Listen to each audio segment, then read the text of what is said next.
night Troy fell, the sea waited beyond the burning walls as patiently as it had waited through 10 long years of war. Its dark waters reflected the glow of countless fires that climbed into the sky, while smoke drifted slowly across the stars.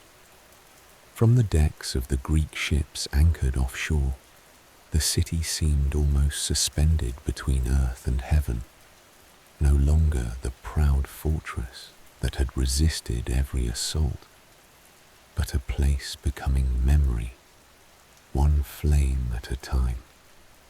Within those streets, victory carried a quieter feeling than many had imagined. The shouting of soldiers echoed through the broken gates. Bronze armor caught the firelight. Ancient halls that had stood for generations collapsed beneath falling beams, and the sound of cracking timber mingled with the distant roar of the sea. The war that had consumed a decade of human lives had reached its end, not with triumph alone, but with the heavy silence that follows something too large to celebrate without sorrow. Among the Greeks walked Odysseus, king of Ithaca. Others were remembered for unmatched strength or fearless courage. Achilles had been the greatest warrior. Ajax had stood like an unshakable wall in battle. But Odysseus had always carried a different gift. His victories began long before swords were drawn. He noticed what others overlooked. He watched before he acted. His mind moved patiently through every possibility until it found the single path hidden within them all. It had been his idea that ended the war.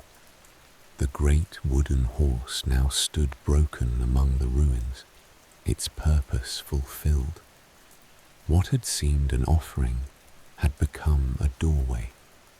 What had appeared to be surrender had concealed victory. Intelligence, more than force, had opened the gates of Troy. Yet as Odysseus looked upon the burning city, satisfaction refused to settle within him.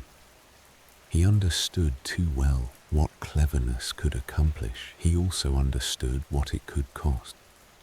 For every Greek who would soon return home, there were countless Trojans who never would. Every victory carried another family's grief within it.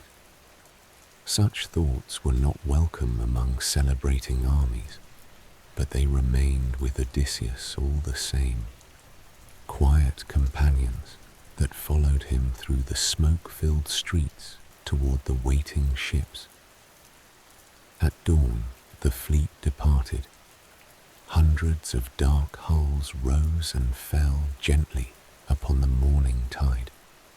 White sails caught the first steady breeze from the east, carrying the victors away from the ruined city that had shaped half their lives. Odysseus commanded 12 ships. His men trusted him not because he was the strongest among them, but because he rarely acted without thought. Through 10 years of war, they had watched him solve problems that seemed impossible, finding safety where others saw only danger. They laughed easily in his company, believing that whatever trials still waited between Troy and Ithaca, their captain would surely discover the way through. Odysseus wanted to believe the same. As Troy slowly disappeared behind the horizon, another image rose quietly within his thoughts.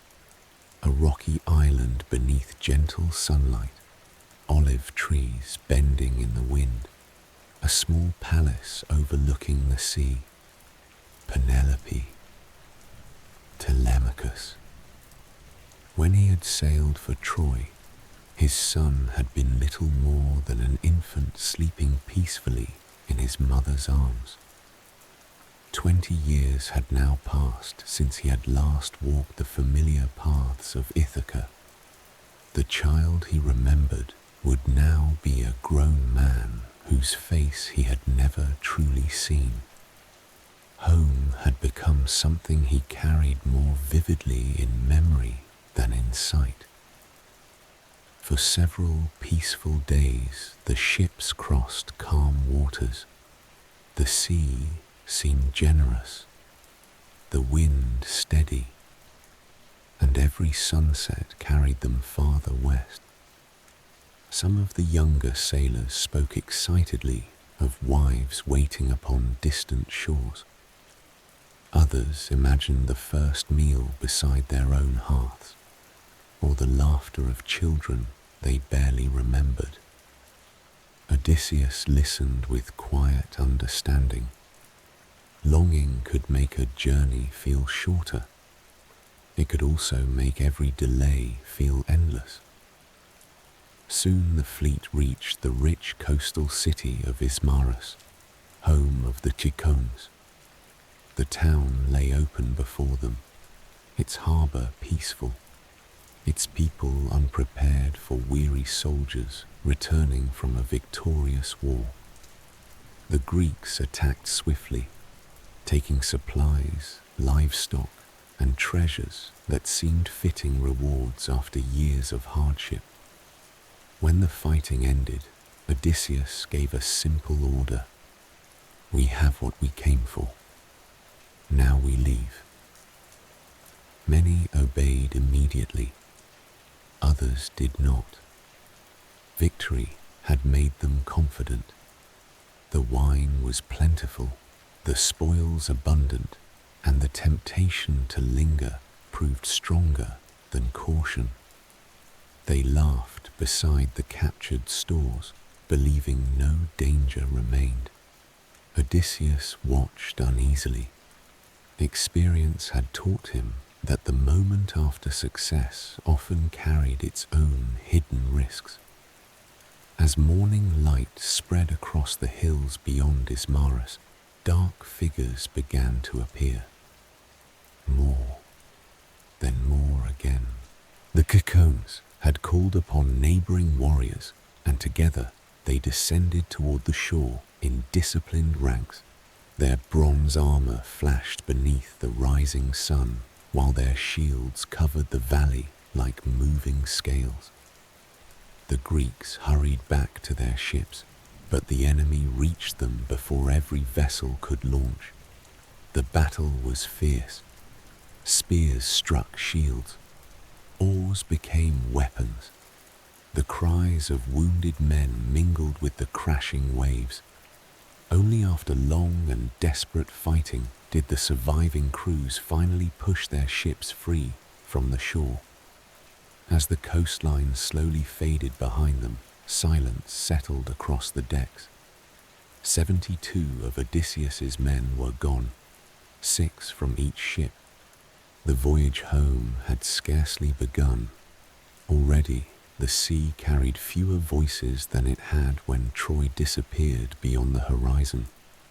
Odysseus stood beside the stern as evening approached, watching the water close gently over every wake the ships left behind. He had won a war through careful thought. Yet wisdom could not undo every mistake. Some losses remained, and somewhere high above the quiet sea, beyond the gathering clouds, another presence had already begun to shape the long road that still stretched between Odysseus and the home he had not yet realized would remain farther away than any mortal could imagine. As the first winds of Zeus slowly gathered across the darkening sky. Carrying Odysseus farther from home than he could yet imagine. By morning the calm sea had disappeared. Great grey clouds rolled low across the horizon, swallowing the sunlight one careful layer at a time. The wind freshened until the sails strained against their ropes, and the 12 ships rose and fell upon waves that grew larger with every passing hour. Salt spray swept across the decks, while the oarsmen fought simply to keep their vessels pointed into the storm. For 9 days the wind drove them southward. The stars vanished behind thick clouds. The familiar coast of Greece disappeared. No sailor could tell where they were, only where they were no longer. Odysseus remained calm, moving from bow to stern, speaking quietly to frightened men, reminding them that storms always ended, though few believed him as the sea continued to rage around them. When the skies finally cleared, a strange island appeared ahead. Its shores were peaceful. Its fields stretched green beneath the sun. After so many days of wind and rain, it seemed a place where nothing difficult could possibly exist. The island belonged to the Lotus Eaters. Odysseus sent 3 trusted men ashore to learn who lived there and whether the strangers might be welcomed with peace. They carried no weapons in their hands, only curiosity, for not every unknown shore hid danger. The people they met smiled warmly. There were no walls, no soldiers, no signs of fear. Instead, they offered the visitors a simple meal, centered around the fruit of the lotus, soft and sweet, with a fragrance unlike anything the sailors had known before. The men accepted gratefully. They ate. Then something gentle began to happen. It was not sleep, nor enchantment as stories often describe it. It was forgetting. Not the forgetting of names or faces, but the forgetting of longing itself. The memory of Ithaca slowly lost its urgency. Wives, children, old fathers waiting by distant shores. All these became pleasant thoughts rather than living desires. The voyage no longer seemed necessary.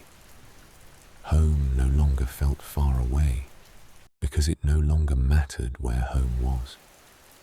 They smiled peacefully beneath the trees, content to remain forever where nothing demanded effort and nothing asked them to continue.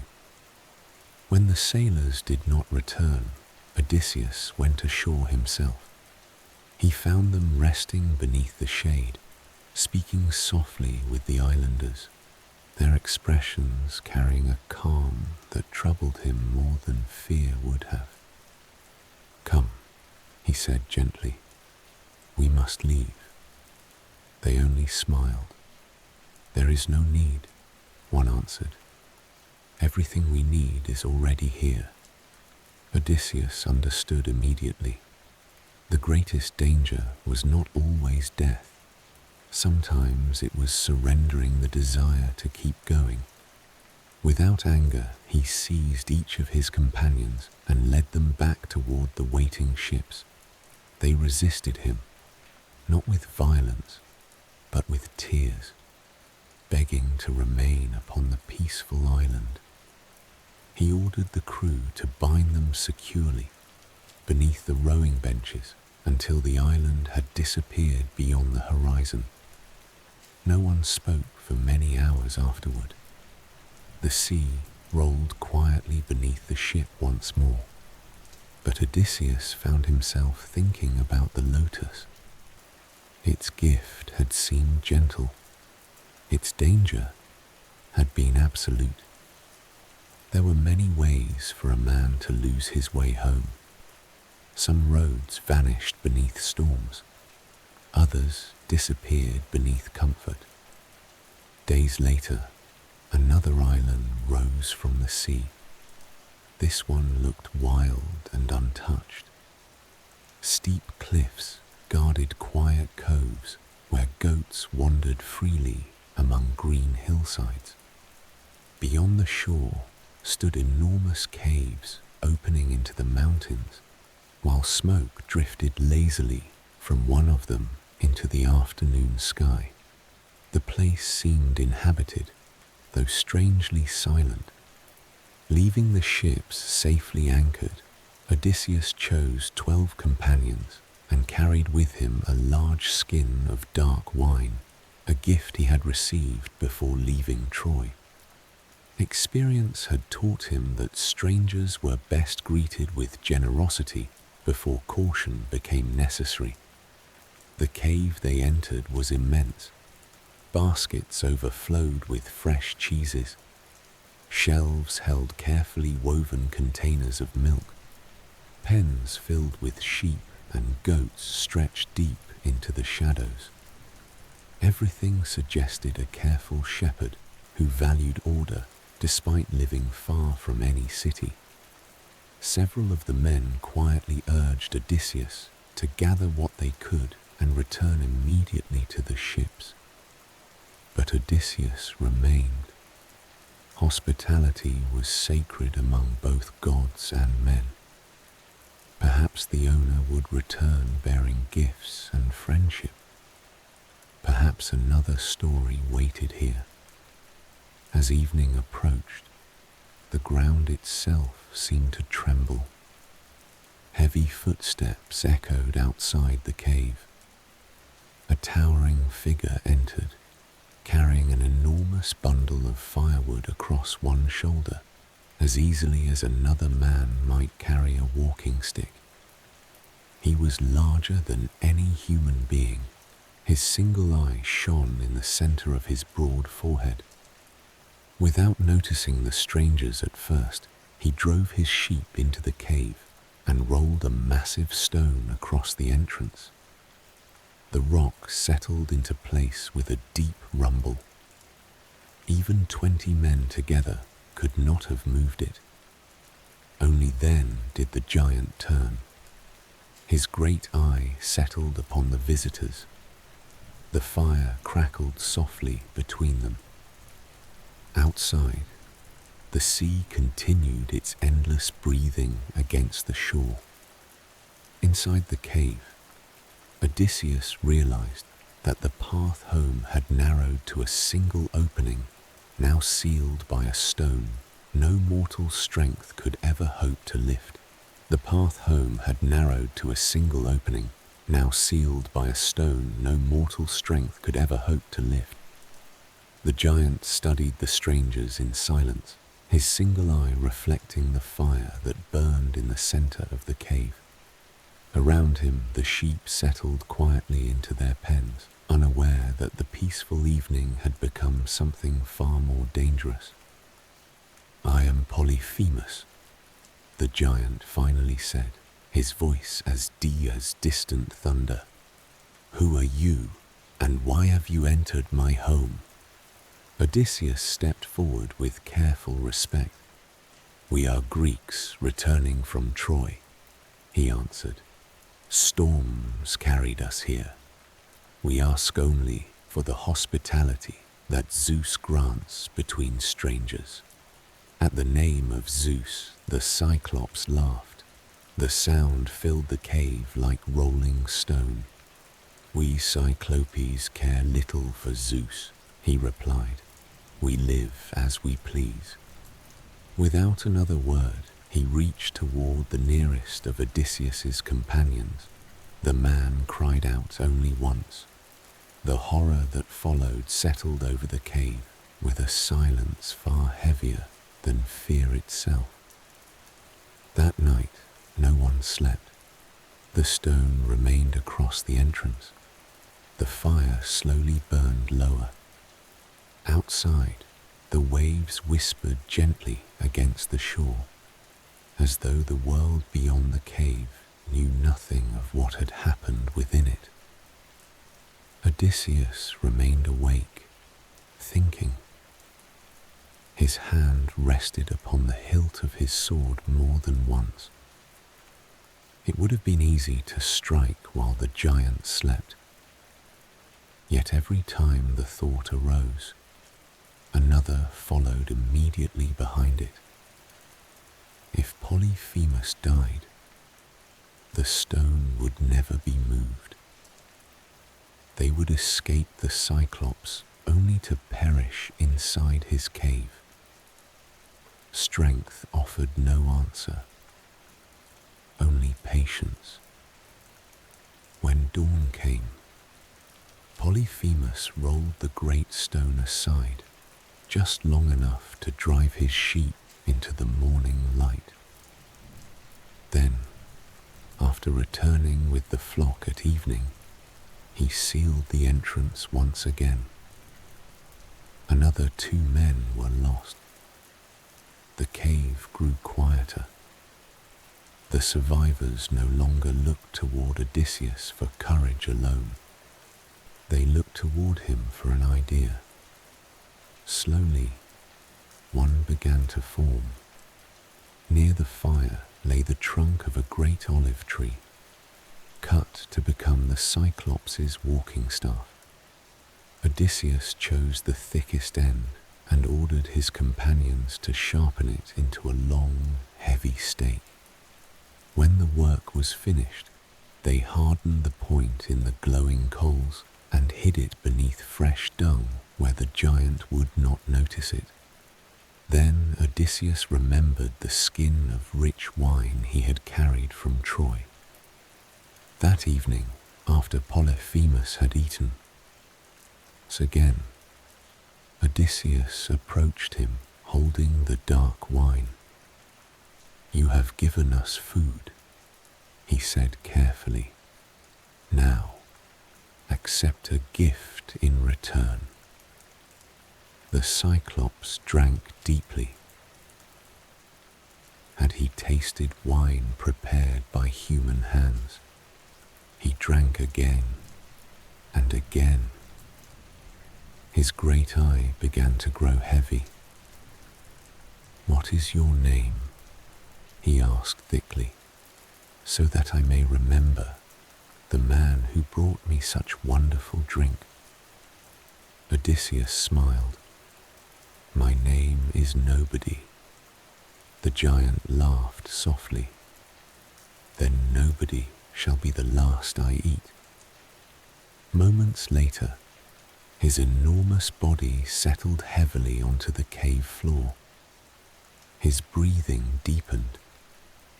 The time had come. Odysseus nodded once. Together, the remaining men lifted the sharpened stake and pressed its glowing point into the fire until it burned bright red. Then, gathering every ounce of strength they possessed, they drove it into the Cyclops' single eye. A terrible cry shook the island. Polyphemus stumbled blindly through the cave, tearing the stake away as smoke rose from the wound. His roar echoed across the hills, and other Cyclopes answered from distant valleys. "What has happened?" they shouted. "Who is harming you?" Polyphemus bellowed his answer. "Nobody." Silence followed. "If nobody harms you," the others called back, "then your suffering must come from the gods." One by one, their voices faded into the night. Odysseus listened quietly. His cleverness had succeeded once again, yet the stone still blocked the entrance. Morning brought the final test. Blind though he was, Polyphemus rolled the stone aside and stood across the mouth of the cave, stretching out his hands to feel each sheep as it passed. He was determined that no man would escape. Odysseus had already prepared another answer. He tied his companions beneath the thick wool of the strongest rams. 3 sheep walking side by side to hide each man from the giant's searching hands.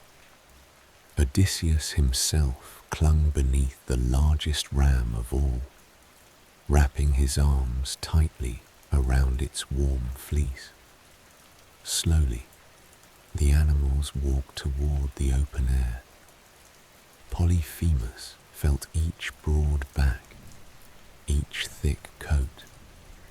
Then he paused beside the great ram. "My old friend," he murmured sadly, resting one hand upon its wool. "Why do you leave the cave so slowly today? You were always first to reach the meadow." The ram said nothing. It continued forward. A heartbeat later, cool morning air surrounded Odysseus once again. One by one, the survivors reached the waiting ship. The oars bit into the sea.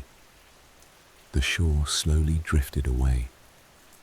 Only when the island had begun to fade behind them did Odysseus stand and call back across the water. "Cyclops!" His voice carried clearly over the waves. "It was not nobody who defeated you. It was Odysseus, son of Laertes, king of Ithaca." For a long moment there was only silence.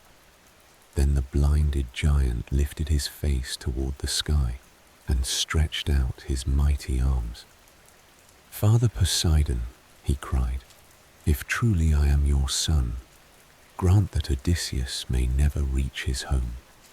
But if fate allows him to return, let him come late, alone, having lost every companion, and let sorrow be waiting for him when he arrives." Far out upon the open sea, the wind shifted almost imperceptibly.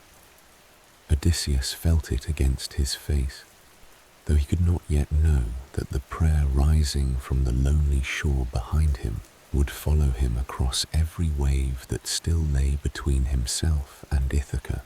The prayer rising from the lonely shore followed Odysseus across every wave that still lay between himself and Ithaca. For a time the sea remained calm, as though Poseidon had not heard his son's plea.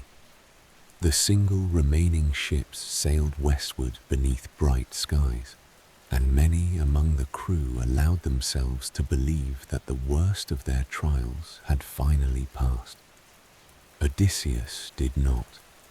He had spoken when silence would have served him better. Pride, arriving for only a single moment, had accomplished what neither storm nor Cyclops could have done. The sea looked unchanged, yet something within its quietness now felt watchful. Days later, they reached the floating island of Aeolus, keeper of all the winds. High cliffs rose from the sea, like walls built by nature itself, encircling a peaceful harbor where no wave disturbed the water. Within that sheltered place stood the halls of Aeolus, where gentle breezes seemed to wander through the gardens as obediently as servants moving through a palace. The king of the winds welcomed the weary sailors with uncommon kindness. For an entire month they remained as honored guests. Each evening Odysseus spoke of Troy, of distant kingdoms, and of the long road that still waited before him.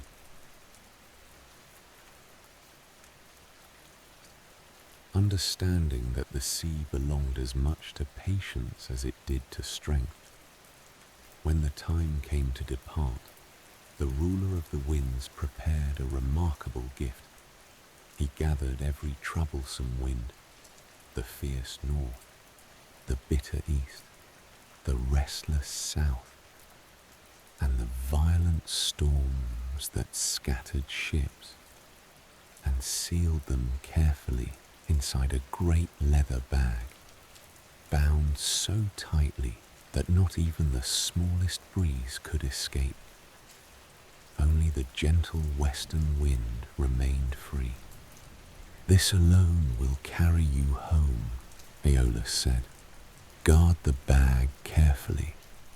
Odysseus thanked him with sincere gratitude. The leather sack was secured beneath the deck, known only to him, while the ships once again entered the open sea. For 9 peaceful days, the voyage unfolded exactly as every sailor dreams a voyage should. The wind remained steady. The stars guided them faithfully each night.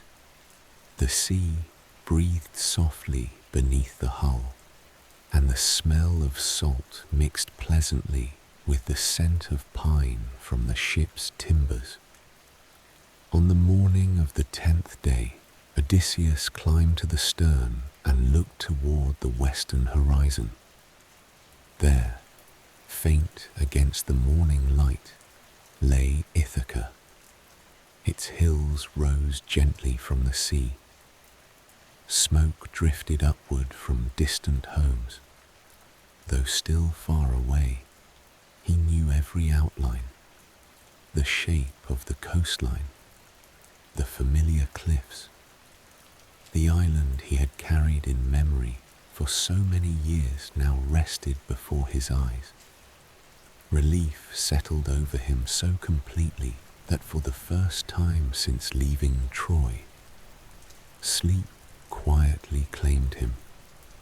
He lay down upon the deck. The sea rocked him gently. His hands finally released the burden of constant watchfulness. The crew continued rowing while their captain rested. For a while, they worked in peaceful silence. Then one sailor glanced toward the heavy leather bag tied securely beneath the mast. Another followed his gaze. Quiet whispers began to pass from man to man. What treasure did Aeolus give him? Why has Odysseus hidden it from us? Surely it cannot be only wind. Years of hardship had taught them to expect rewards after every danger.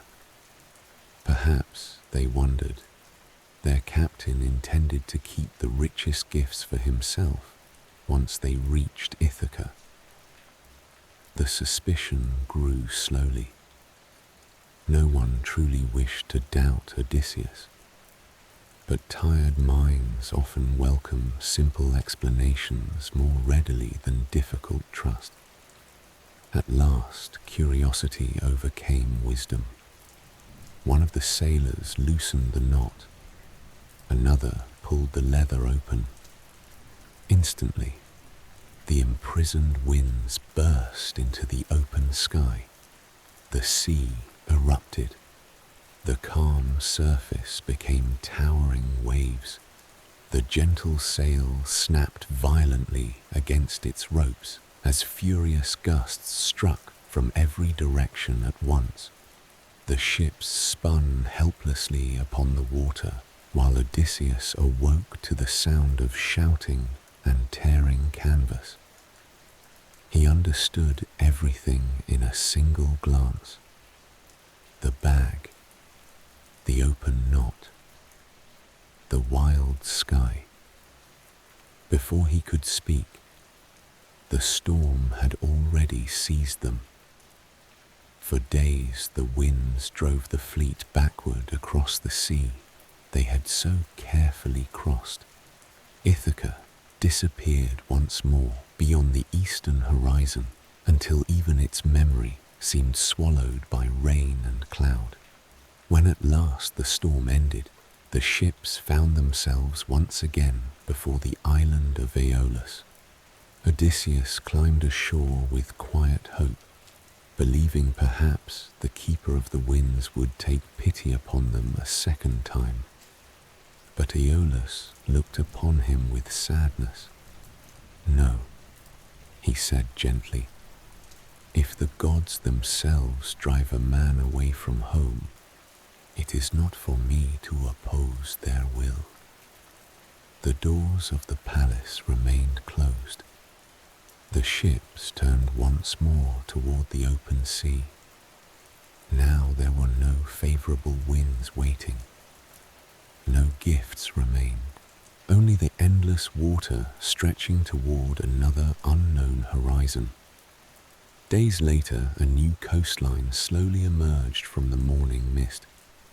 Tall cliffs surrounded a narrow harbor so calm that it appeared untouched by the restless sea beyond. A quiet stillness rested over the place, beautiful enough to invite confidence. Odysseus paused. Something about the silence troubled him. Instead of leading every ship inside, he anchored his own vessel outside the harbor's entrance while the others sailed into the peaceful waters ahead. From the cliffs above, enormous figures had already begun to gather. The Laestrygonians had seen the strangers arrive, and far below, the calm harbor that had looked so welcoming only moments before waited in a silence that was about to be broken forever. The Laestrygonians had seen the strangers arrive, and the peaceful harbor below was about to surrender its silence forever. At first, nothing moved. The towering cliffs stood motionless beneath the morning sun, while the narrow entrance to the harbor trapped the sea into an almost perfect stillness. The crews looked upward, searching the rocky heights, uncertain why their captain had hesitated before entering. Then, enormous shadows appeared along the cliffs. The Laestrygonians were giants, taller even than the Cyclops, their voices echoing like falling stone across the valley. Without warning, they tore great boulders from the mountainside and hurled them into the harbor below. The sea erupted. Ships shattered beneath the falling rock. Masts splintered. Oars snapped like dry branches. Men who had survived Troy disappeared beneath crashing water before they could even lift their shields. Odysseus watched in horror from outside the harbor. His own ship, left near the entrance because of a quiet instinct he could not fully explain, remained beyond the deadly trap. "There is no time," he called. "Cut the ropes!" The sailors severed the anchor lines, and every oar struck the water at once. Behind them, the harbor became a place of broken timber and sinking hulls, while the cries of their companions slowly faded beneath the sound of the waves. When evening came, only one ship remained. The 12 vessels that had left Troy had become one. The sea stretched endlessly around them.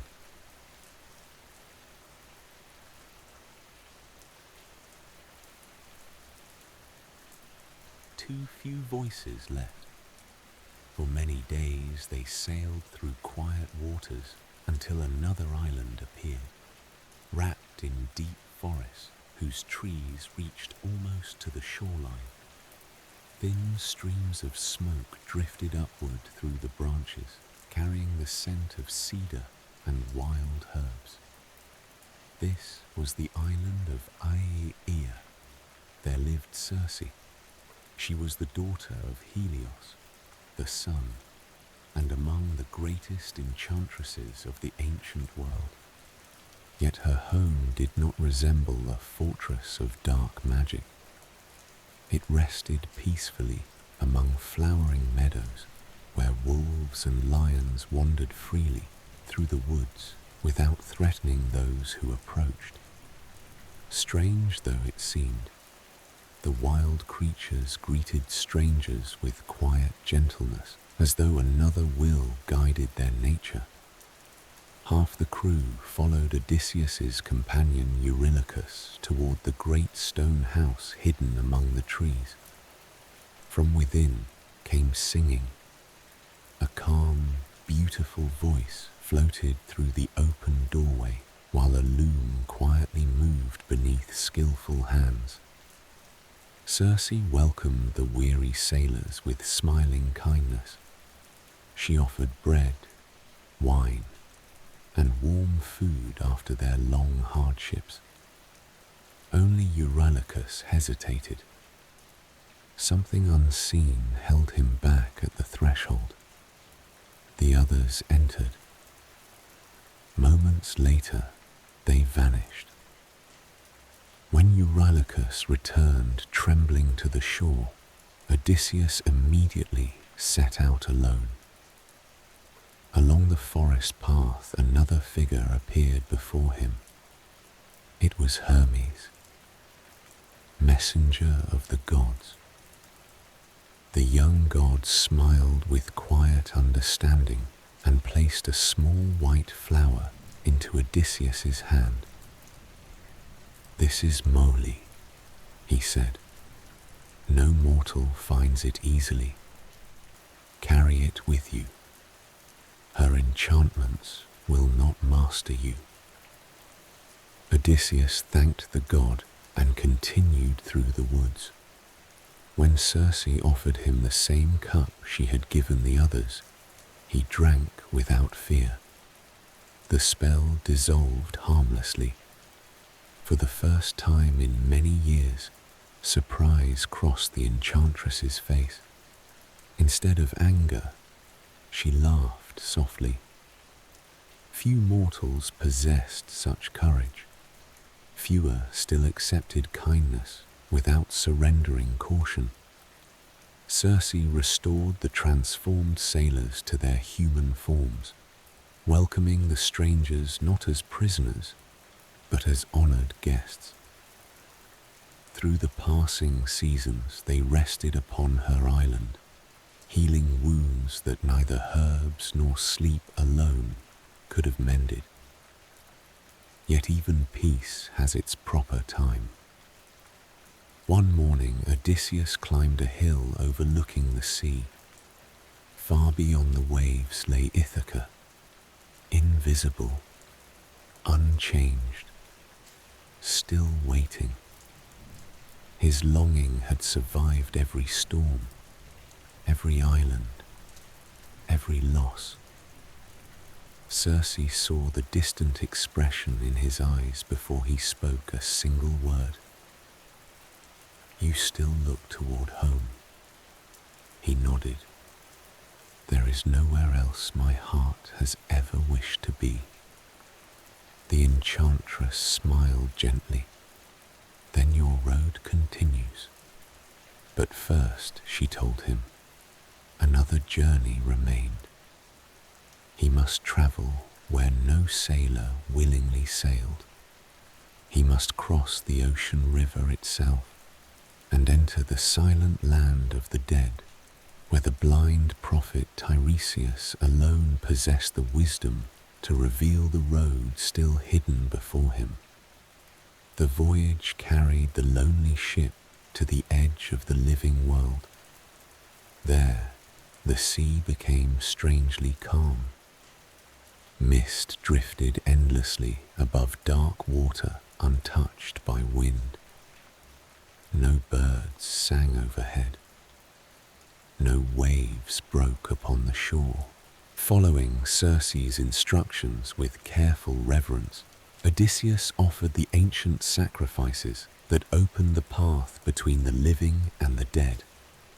Slowly, the shadows gathered. Countless souls emerged from the darkness, silent as evening smoke.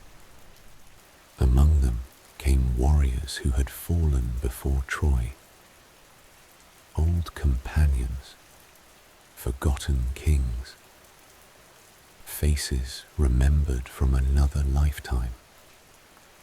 Then another figure approached, an old man whose empty eyes nevertheless seemed to see more clearly than any living person. It was Tiresias. The prophet spoke of dangers yet to come, the irresistible song of the Sirens, the narrow passage where Scylla and Charybdis waited, and the sacred cattle of Helios that must never be harmed if Odysseus hoped to see Ithaca again.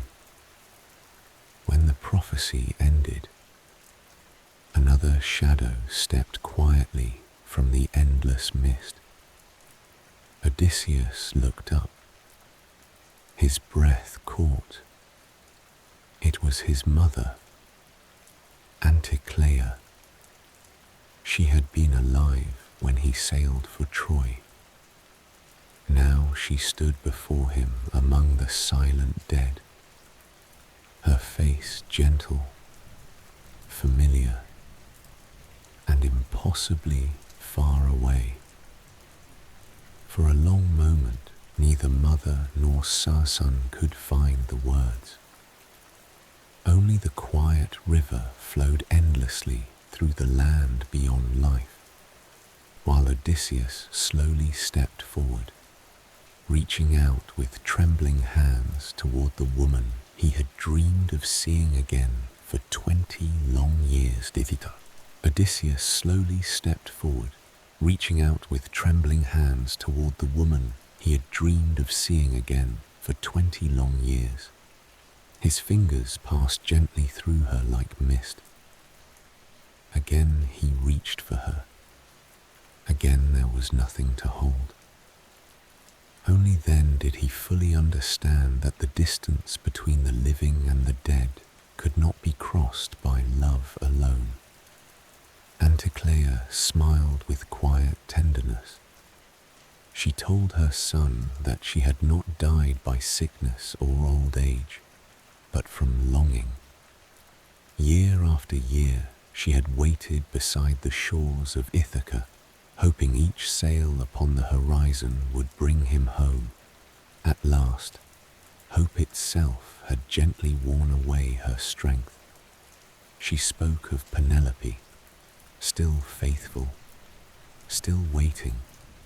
She spoke of Telemachus, no longer a child, but a man who had grown beneath the shadow of a father he scarcely remembered. And she spoke of Ithaca itself, unchanged beneath the sun, patiently awaiting the footsteps of its absent king.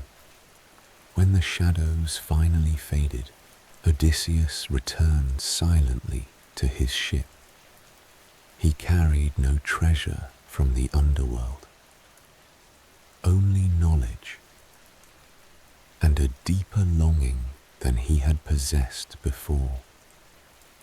Following Tiresias's warning, the Argo's lone surviving ship soon approached a lonely island where no birds sang and no voices could be heard above the sea.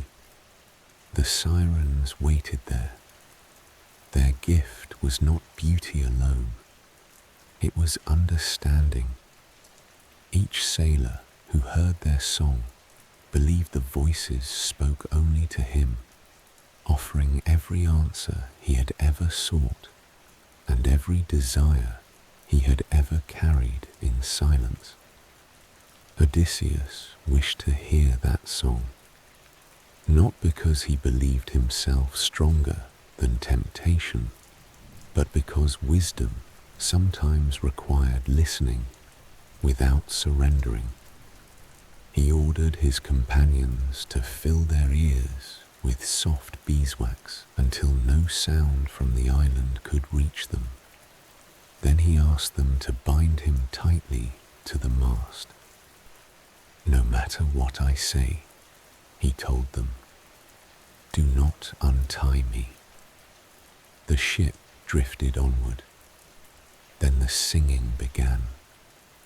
The voices flowed across the water as gently as moonlight. They spoke not of glory or power. They spoke of home. of every forgotten road, of every unanswered question, of every sorrow that might finally find peace if only he stepped ashore.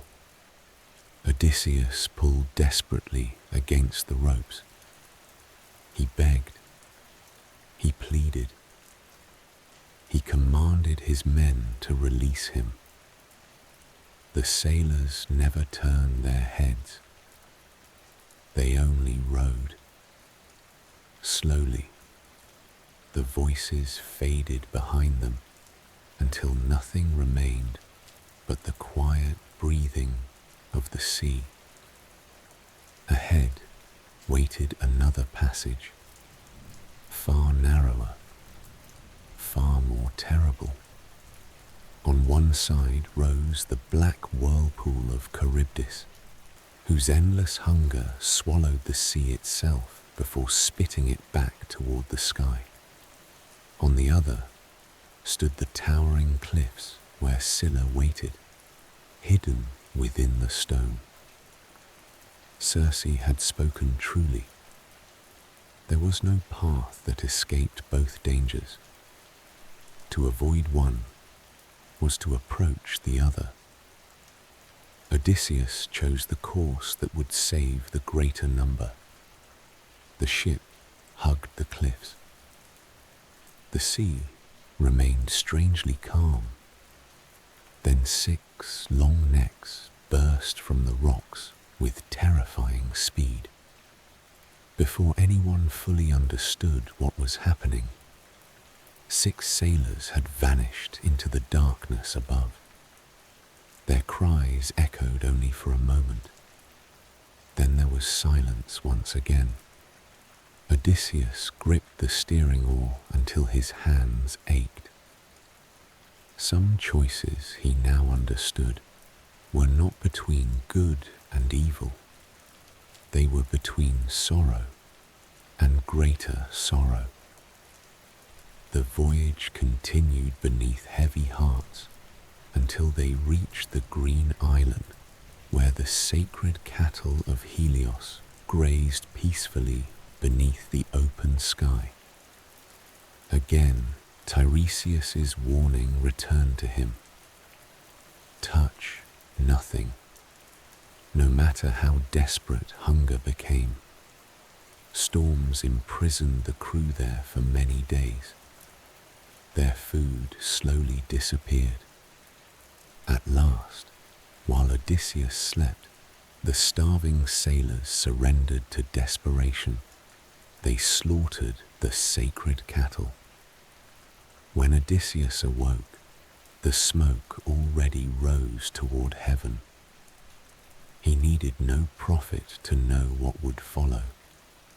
The moment they returned to sea, dark clouds gathered. Zeus lifted his hand. Lightning split the sky. The sea exploded beneath the ship. That had carried Odysseus across half the world. Every companion disappeared beneath the storm. Only Odysseus remained, clinging to a broken spar as the endless sea carried him wherever the gods allowed.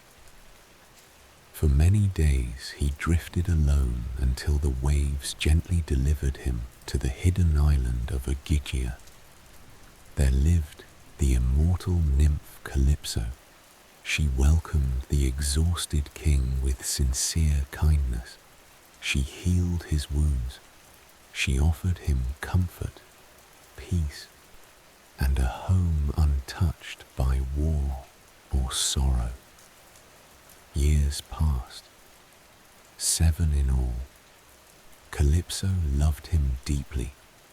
She even promised him immortality if he would remain beside her forever. Yet each evening, Odysseus climbed the same rocky shore. He looked west, toward a homeland he could not see. The sea between them glittered beneath the setting sun. No promise of eternal life could quiet the simple longing to return to the ordinary life that had once been his own. At last the gods themselves took pity. Hermes came bearing Zeus's command. Calypso, though her heart broke quietly, obeyed. She helped Odysseus build a sturdy raft with her own hands, providing food, fresh water, and gentle blessings for the voyage ahead.